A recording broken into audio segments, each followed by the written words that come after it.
My backyard was never meant to be featured in a magazine. It was not extravagant or luxurious by any standard, but it was mine. Every native plant had been selected with care. The small pond had taken 4 weekends to dig and line properly.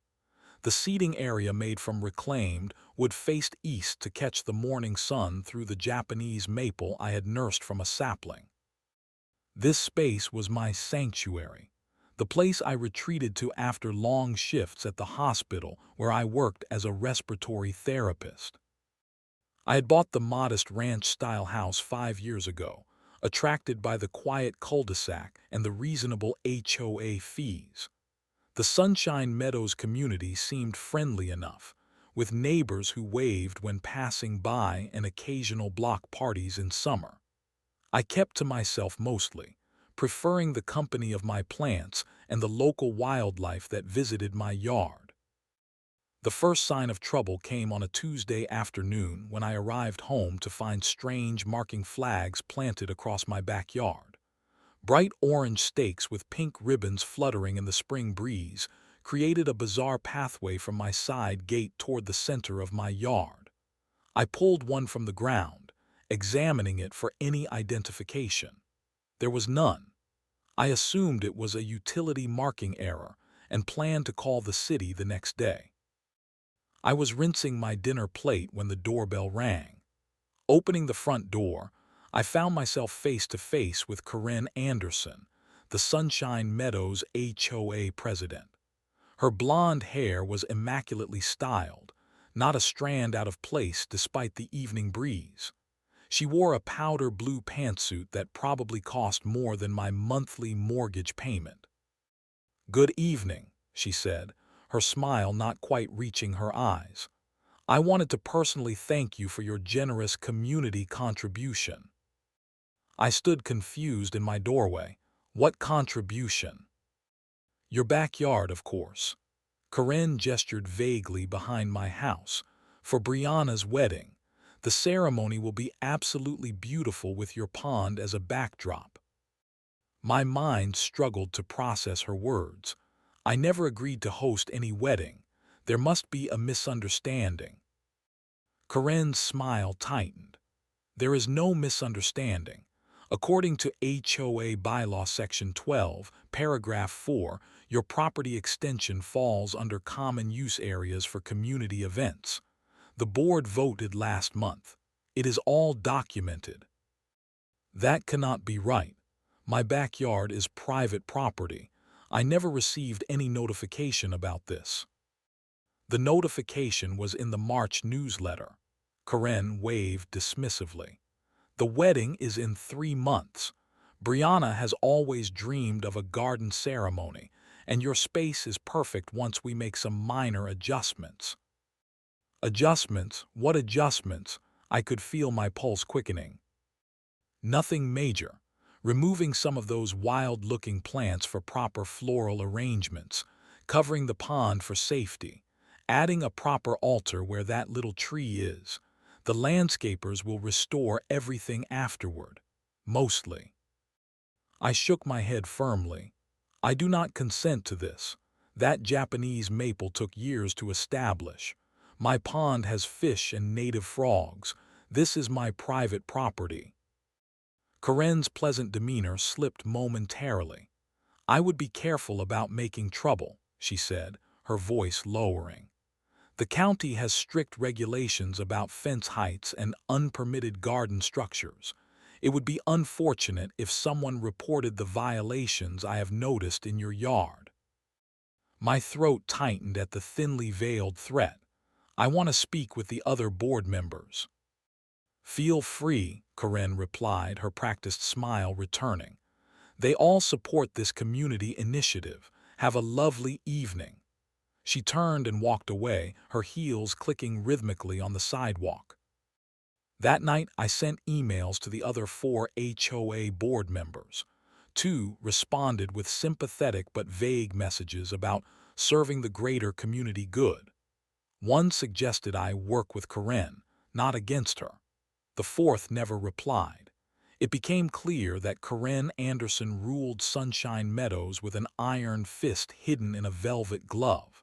My peaceful paradise had been invaded, and I was apparently powerless to stop it. The invasion began in earnest the following week. I returned home from my hospital shift to find three strangers walking through my backyard with measuring tapes and clipboards. A woman with cat-eye glasses was pointing at my Japanese maple while making notes. A man in a polo shirt was examining my pond with a critical eye.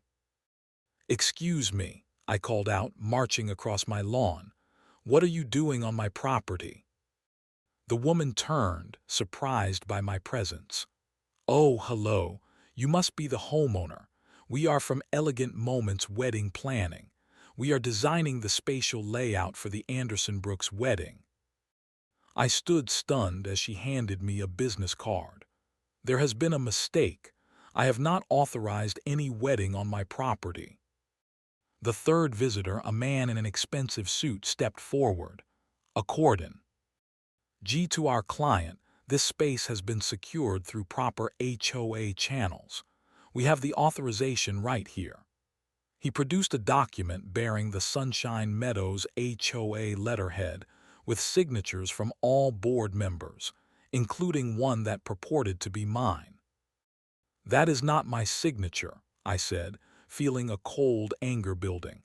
"And these are not minor adjustments." I pointed to their plans showing extensive modifications to my yard. The landscape designer shrugged. "We need to remove the pond. It is a liability with guests in formal wear. The tree needs to go for the altar placement. These wild plants will be replaced with proper wedding-appropriate florals." "The bride wants a white garden," the woman added. "All these colorful native plants will clash with the theme." I took a deep breath. "You need to leave now. This is private property and you are trespassing." The wedding planner looked genuinely confused. "But we have official permission." She showed me another document, minutes from an HOA meeting I had never been notified about, showing unanimous approval for using my extended yard space for community events. After they reluctantly left, I spent the evening researching. The HOA documents referenced a survey showing my backyard extending into community property, a complete fabrication. The next day, I installed a simple chain and lock on my back gate with a "No Trespassing" sign. It bought me exactly 2 days of peace before I returned home to find the chain cut and a crew unloading equipment in my backyard. When I confronted them, their foreman called Karen. 30 minutes later, 2 police cruisers pulled into my driveway. The officers reviewed the documents Karen had provided: property maps, HOA authorizations, and permits that all contradicted my deed. One officer, his face sympathetic but firm, explained that this appeared to be a civil matter, but that I could potentially face charges for interfering with authorized work on what the documents showed as community property. The following day, I met with an attorney who specialized in property disputes. In his downtown office, he reviewed my case with increasing concern. "This is clearly improper," he said, "but fighting the HOA could take months and cost thousands in legal fees. HOAs have tremendous power, and this one has apparently falsified documents showing your consent." "So they can just take my yard for a wedding?" I asked incredulously. "Not legally, no. But practically speaking, by the time we get an emergency injunction and fight their paperwork, the wedding will be over." He quoted a retainer fee that made my stomach sink. As the weeks passed, my neighborhood changed. People who had previously waved now averted their eyes when I walked past. At the local coffee shop, conversation stopped when I entered. I overheard fragments: "Difficult, selfish, community problem."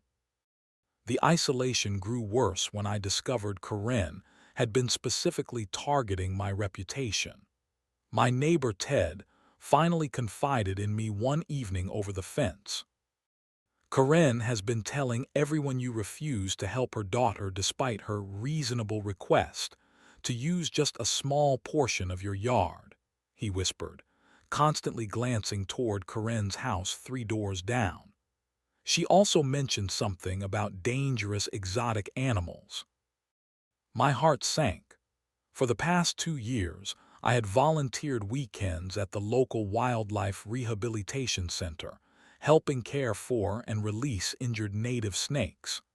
It was rewarding work that educated the public about these misunderstood creatures. Nothing exotic or dangerous, just local species being returned to their natural habitat after injury or displacement. They are native rescue snakes, I explained. Completely harmless. I rehabilitate them before release. It is all properly permitted. Ted shifted uncomfortably. Well, she is telling everyone you are keeping venomous snakes illegally, that you are unstable and dangerous to the community.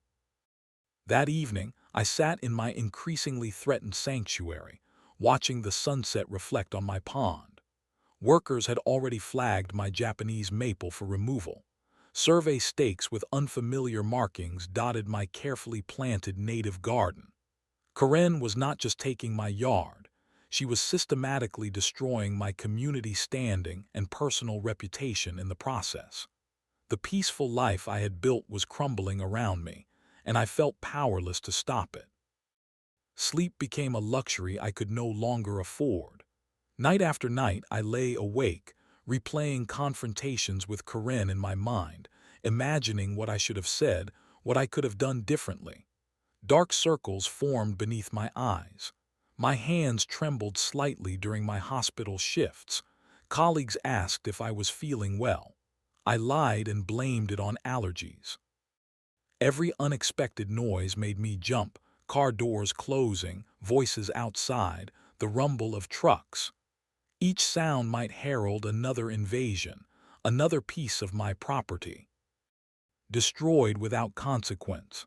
I installed security cameras, watching the footage obsessively for trespassers. On a sunny Saturday morning, the doorbell rang. I opened it to find a young woman holding a gift basket tied with white ribbon. Her resemblance to Karen was unmistakable, the same blue eyes and heart-shaped face, but with genuine warmth that her mother lacked. "Hi, I am Brianna Anderson," she said with a bright smile. "I wanted to personally thank you for letting us use your beautiful garden for my wedding. Mom says you have been so generous with the community." The basket contained expensive chocolates and imported tea. My stomach twisted into knots as I realized Brianna knew nothing about the reality of the situation. She genuinely believed I had volunteered my property out of neighborly kindness. "It was not exactly," I began, then stopped at the sight of her hopeful face. "This young woman was not the villain in this story. Have you seen the garden yourself?" I asked instead. "Not yet. I have been so busy with final dress fittings, but Mom sends me pictures of the progress." Her enthusiasm was palpable. "I cannot believe the wedding is only 6 weeks away now." After she left, I sat with the untouched gift basket, feeling hollow. Confronting Karen was one thing. Destroying a bride's wedding dreams was another. I was trapped in an impossible position. The property damage escalated daily. Workers installing electrical lines for wedding lighting trampled my flower beds. A delivery truck backed into my fence post, cracking it cleanly. No apologies were offered. No repairs were made. My complaints to the workers were met with shrugs and references to HOA approval. The situation reached beyond my property borders when I received an email from my hospital's HR department requesting a meeting about community concerns regarding my behavior at home. Somehow, Karen had found my workplace and lodged complaints about me. 3 decades of spotless professional conduct now called into question by a neighborhood tyrant. That evening, my parents called from Arizona. Their voices sounded strained. "Honey, we got a strange call today," my mother began hesitantly. "A woman named Karen Anderson. She says she is worried about you." My father interrupted. "She claims you have become hostile and difficult, said you might be having some kind of breakdown." "She seemed very concerned," my mother added. "Said the whole neighborhood is worried. Maybe you should just let them use part of your yard for this wedding. Would it really be so terrible?" The betrayal cut deep. My own parents, 5 states away, were being manipulated by Karen's practiced concern. The isolation was complete. The final blow came on a rainy Thursday when I returned home to find workers removing plants from the small corner garden near my patio. Not just any plants. The memorial rose garden I had planted 3 years ago when my younger brother David died suddenly of an aneurysm. Each rose bush had been selected to represent something he loved. The carefully chosen stones with handwritten messages from family members were piled carelessly next to my trash can. "Stop," I screamed, running through the rain. "You cannot take those." The worker looked up, annoyed by the interruption. "The wedding planner ordered everything in this section removed. White roses only for the ceremony." "These are memorial plants for my brother," I explained, my voice breaking.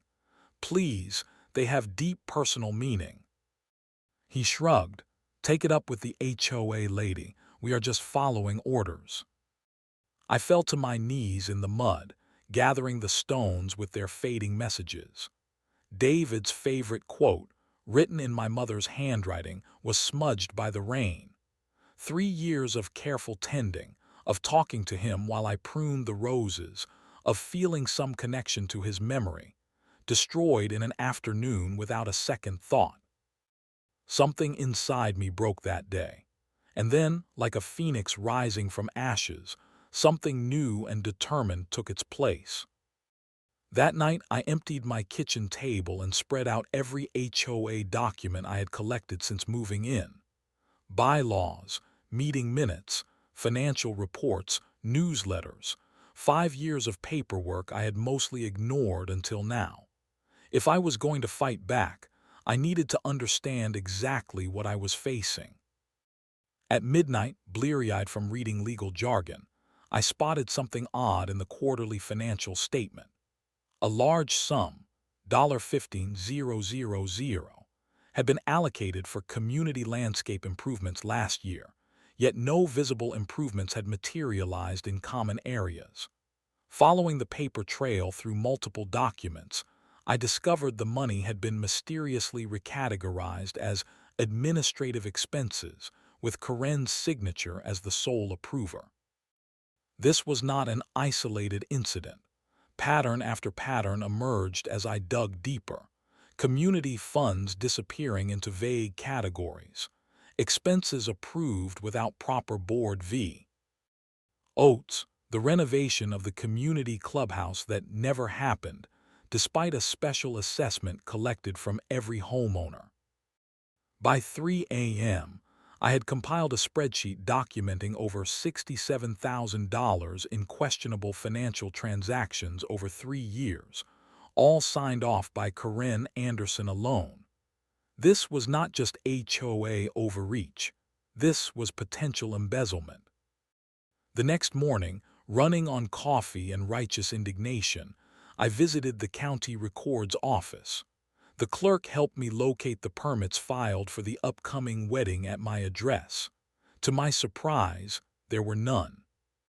"No noise permit has been filed for this address," the clerk confirmed, checking again. "No special event permit either.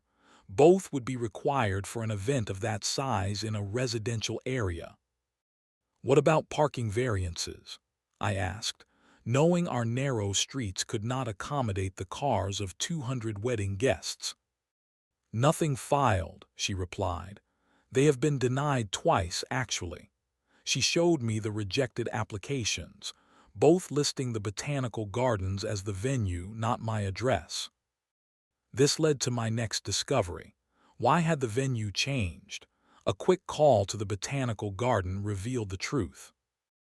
The Anderson Brooks wedding was originally booked here, the event's manager confirmed. We canceled the contract after Ms. Anderson verbally abused our staff during a planning meeting. We have a zero-tolerance policy for that behavior. More pieces fell into place. Karen had lost her prestigious venue due to her own behavior and had scrambled to find an alternative, ultimately deciding to simply take my yard instead of paying for another proper venue. That afternoon, I met my former college roommate Alex for coffee.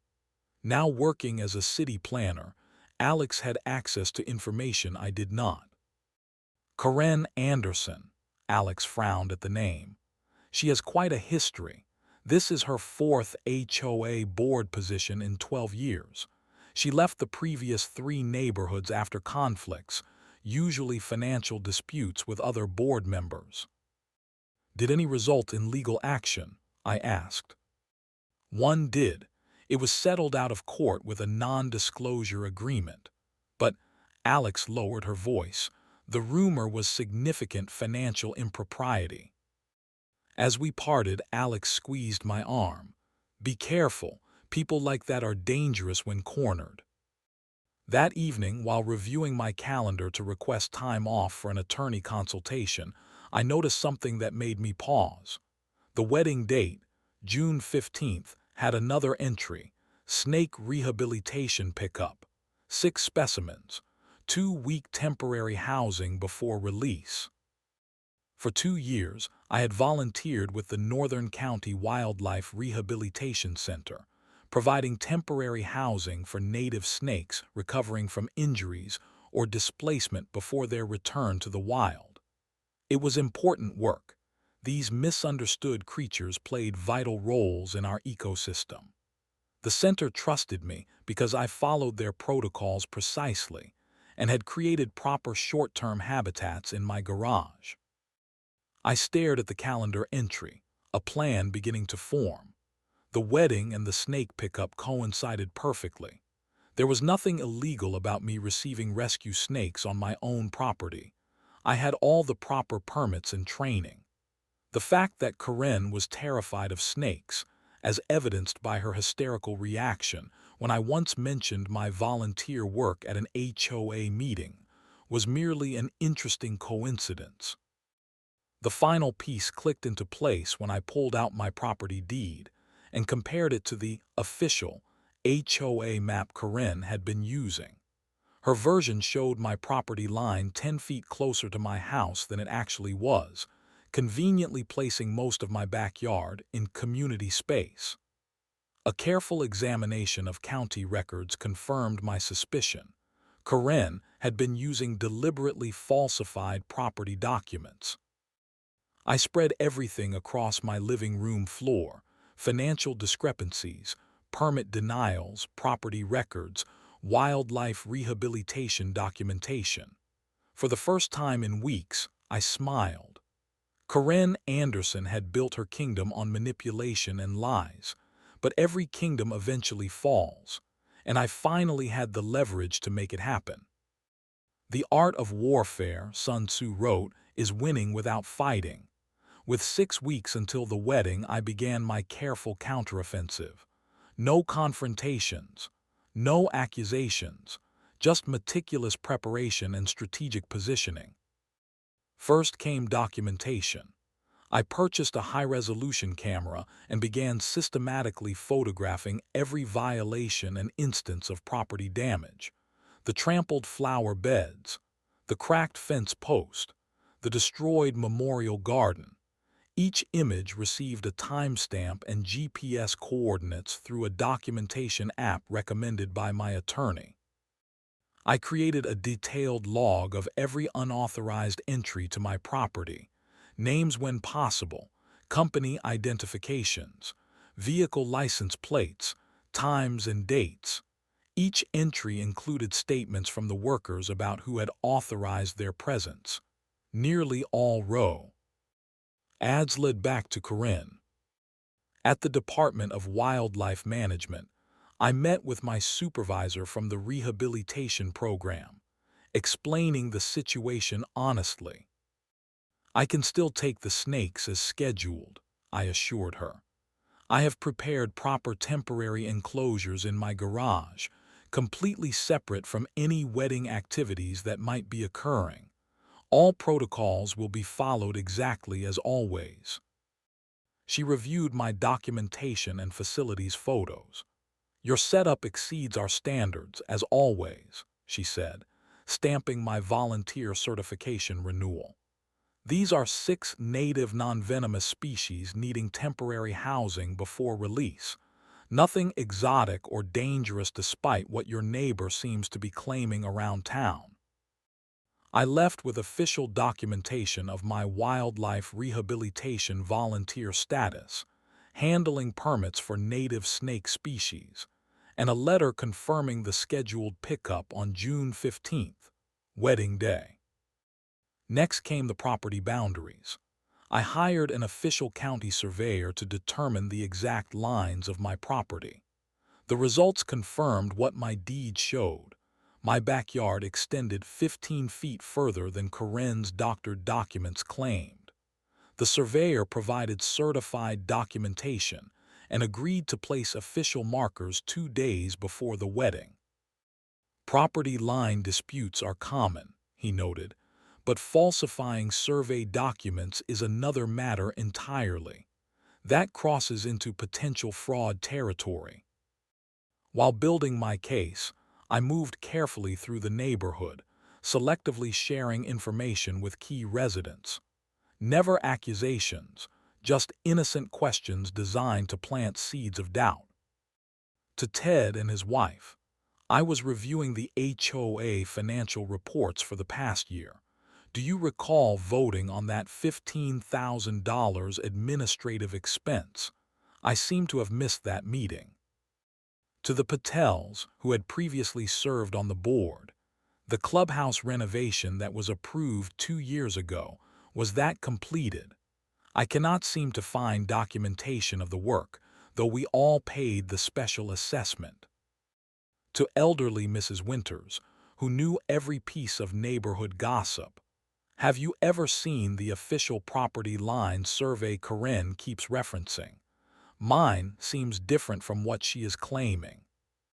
Small conversations, innocent questions, no direct accusations, just enough to create ripples in Karen's previously unquestioned authority.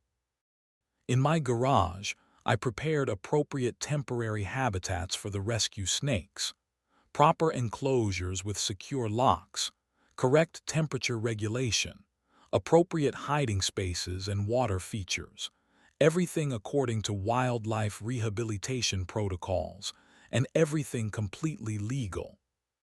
I installed additional security cameras covering every angle of my property, with backup cloud storage that could not be tampered with. No confrontation would go undocumented. The most challenging task was preparing the comprehensive evidence file against Karen. I organized everything chronologically. Financial discrepancies with supporting documentation. Falsified property surveys with county-certified corrections. Forged signatures on HOA authorizations. Documentation of property damage with cost estimates for repairs. Medical notes from my physician documenting stress-related health issues. Printed emails showing Karen's campaign to damage my professional reputation. Witness statements from workers who had been told they had permission to alter my property. The final file ran to 126 pages of meticulous documentation. I made 5 copies, one for each HOA board member, should it become necessary to present my case formally. 2 weeks before the wedding, I received an unexpected ally. Brianna's fiancé, Michael, appeared at my door one evening, looking uncomfortable. "I heard some concerning things," he said hesitantly, "about how this wedding venue was actually arranged. Brianna thinks you volunteered your yard, but her mom said something different to my parents. I invited him in and carefully laid out the basic facts without attacking his future mother-in-law directly. He examined the property survey documents with growing concern. "This is not right," he said finally. "Brianna would be horrified if she knew. She thinks you are being incredibly generous." "I do not want to ruin her wedding," I assured him. "But I also cannot allow this takeover of my property to continue." Michael nodded slowly. "I understand. Whatever happens, please know that Brianna and I had no idea. We would never have agreed to this."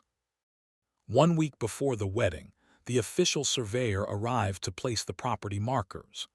The small metal stakes with bright orange flags clearly showed the true boundaries of my yard, including the areas Karen had claimed as community property.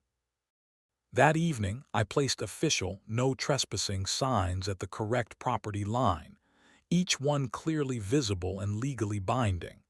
The thick folder labeled HOA Financial and Procedural Violations sat ready on my desk. 3 days before the wedding, I confirmed with the Wildlife Center that the snake rehabilitation transport would arrive as scheduled on Saturday morning, precisely when wedding setup was supposed to begin. All pieces were in position.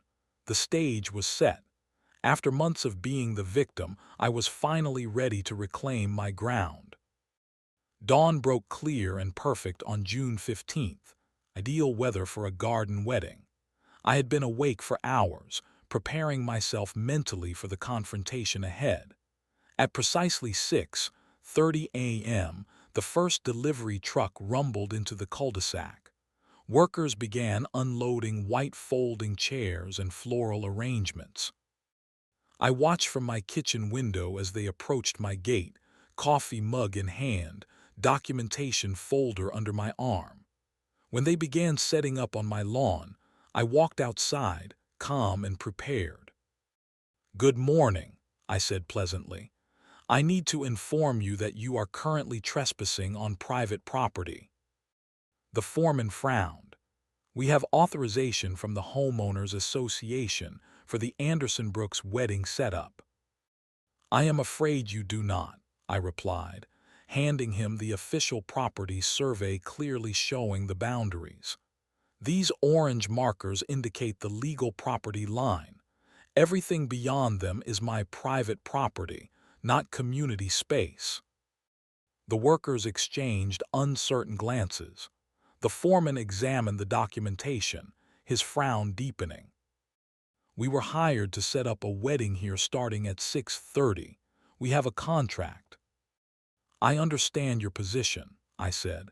"You should call your client immediately. I have notified the police that unauthorized individuals may attempt to trespass today. They are aware of the situation." 20 minutes later, Karen's black SUV screeched into the cul-de-sac, parking haphazardly across my driveway. She emerged wearing a designer suit in pale blue, her face already flushed with anger. Her high heels sank slightly into my lawn as she stormed toward me. "What do you think you are doing?" she demanded, voice carrying across the neighborhood. "The wedding setup is scheduled for this morning." "Good morning, Karen," I replied calmly. "I am enforcing my property rights. Your workers were attempting to trespass on private property." "This is community property," she nearly screamed, gesturing wildly. "The HOA has jurisdiction." "That is incorrect," I said, handing her the certified property survey. "As you can see from this official county survey conducted last week, the property line is clearly marked by these orange flags. Everything beyond them belongs to me." Karen barely glanced at the document. "This is ridiculous. We have all the necessary authorizations." "Falsified authorizations," I corrected, "with forged signatures and altered property maps. I have the originals and county-certified documents showing the correct boundaries. Her face paled slightly beneath her makeup. Before she could respond, a white van with the Northern County Wildlife Rehabilitation Center logo pulled into the cul-de-sac, parking behind Karen's SUV. "What is that?" Karen demanded, watching as the wildlife officer emerged from the van. "My scheduled pickup," I explained. "I volunteer with the Wildlife Rehabilitation Center. Today, I am receiving 6 native rescue snakes for temporary housing before their release back into the wild." "Snakes?" Karen's voice rose an octave. "There cannot be snakes here today. This is my daughter's wedding." As if on cue, the wildlife officer approached with the first container, a clear ventilated box containing a 4-foot eastern rat snake, beautifully patterned in black and gray. Completely harmless but impressive looking. Karen's scream was loud enough to draw curtains open across the neighborhood. "Get that thing away from here," she shrieked, backing away. "These are native rescue animals," I explained calmly. "I have all proper permits and training for their care." I held up my wildlife rehabilitation certification. "This has been scheduled for months." Karen fumbled for her phone. "I am calling the police. This is deliberate sabotage." "Please do," I replied. "They are already aware of the situation." When the police cruiser arrived 10 minutes later, neighbors had begun to gather on the sidewalk. Karen rushed to the officer, demanding my arrest for dangerous animals and disrupting her daughter's wedding. The officer, coincidentally the same one who had responded to Karen's complaint weeks before, looked between us with growing understanding. "May I see the documentation, please?" he asked. I handed him my binder containing property surveys, wildlife permits, and time-stamped photographs of the property damage. Karen thrust her folder of HOA authorizations at him simultaneously. "Officer, this person is keeping dangerous exotic snakes to deliberately ruin my daughter's wedding," Karen insisted. "Arrest them immediately." The officer reviewed both sets of documents carefully, his expression growing more serious. As he examined my evidence, by now, several confused wedding guests had arrived in formal attire, watching the unfolding scene with bewilderment. "Ma'am," the officer finally said to Karen, "these appear to be properly permitted native wildlife as part of a rehabilitation program. And according to these certified property surveys, this is private property, not community space."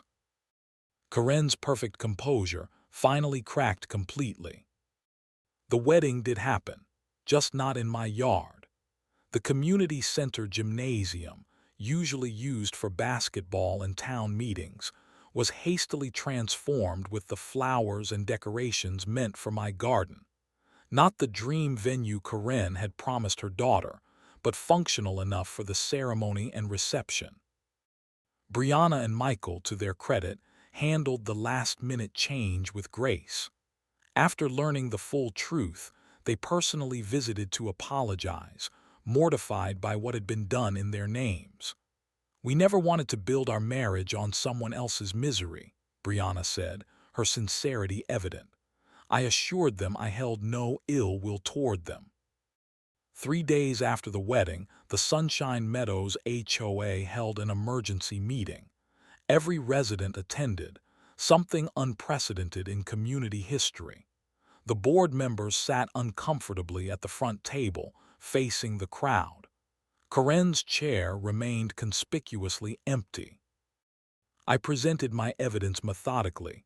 Financial discrepancies, falsified documents, forged signatures, property damage, the personal harassment campaign. When I finished, the room remained silent for several long moments. Then Mrs. Winters stood up shakily, leaning on her cane. 2 years ago, Karen threatened to fine me for my garden gnome collection. When I questioned her authority, my car was keyed the next day. Others began sharing their stories. Mr. Jenkins described how Karen had threatened code enforcement on the wheelchair ramp he built for his wife. The Patels revealed they had questioned financial reports last year and suddenly found themselves excluded from community events. Story after story emerged of small tyrannies and quiet intimidation. The board voted unanimously to demand Karen's resignation and to conduct a full audit of HOA finances. By the following week, a for sale sign appeared in front of the Anderson house. As summer progressed, my yard began to heal. Neighbors who had previously avoided me stopped by with plant offerings for my damaged garden. Mr. Jenkins helped rebuild my cracked fence post. The Patels brought homemade food and helped replant my brother's memorial garden, carefully placing the stones back in their proper places. The audit confirmed what my amateur investigation had discovered: nearly $80,000 in misappropriated funds over 4 years. The new HOA board, led by Ted and Mrs. Winters, filed formal charges. Karen and her husband moved away before the case concluded, but the legal repercussions followed them to their new community. My work with the Wildlife Rehabilitation Center gained unexpected positive attention. What Karen had tried to use against me became a community point of pride. I began offering educational programs about native snake species and their ecological importance. Children who had once been warned to avoid my dangerous house now visited with their parents to learn about local wildlife. When autumn arrived, my Japanese maple displayed its brilliant red foliage, saved from destruction by the truth coming to light. My pond once again provided a home for native frogs and the koi that had been temporarily relocated during the conflict. The garden flourished with native plants that supported local pollinators. In the sunny corner of my yard, the exact spot where Karen had planned to place her daughter's wedding altar, I created a special habitat garden specifically designed for native snake species, with rock formations for basking and native plants providing cover and food for their prey species. Beside it, I placed a small plaque that reads, "To those who cannot speak but still defend their home." Sometimes neighbors ask about the plaque's meaning. I tell them it honors the rescue snakes that helped me reclaim my property. But privately, I know it also honors something within myself that I discovered during those difficult months: a quiet strength and determination I never knew I possessed until someone tried to take what was rightfully mine. My backyard sanctuary is peaceful once again, and now it is truly mine.